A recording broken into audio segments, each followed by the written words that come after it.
Madwar 140 kamera tas-CCTV kellhom jiġu eżaminati sabiex isir magħruf illi container illi kien maħsub mitluf kien fil-fatt inħareġ mill-Port Ħieles mingħajr awtorizzazzjoni.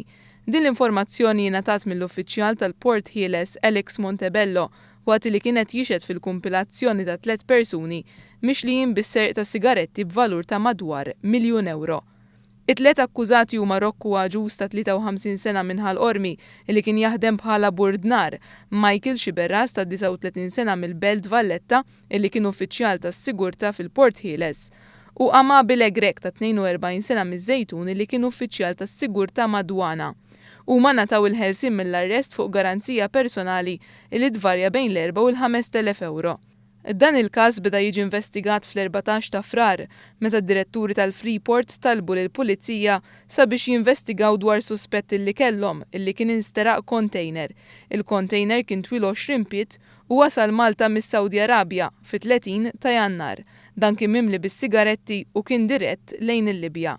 Iżda mix-xhieda mogħtija fil-qorti waqt il-kumpilazzjoni fil-każ kontra 3 impjegati illi l-kol ġew sospiżi minn xogħolhom jidher illi minflok il-container tabba fuq trak permezz tal-ifter u tħalla joħroġ mill-grada li normalment tintuża sabiex joħorġu trakkijiet vojti.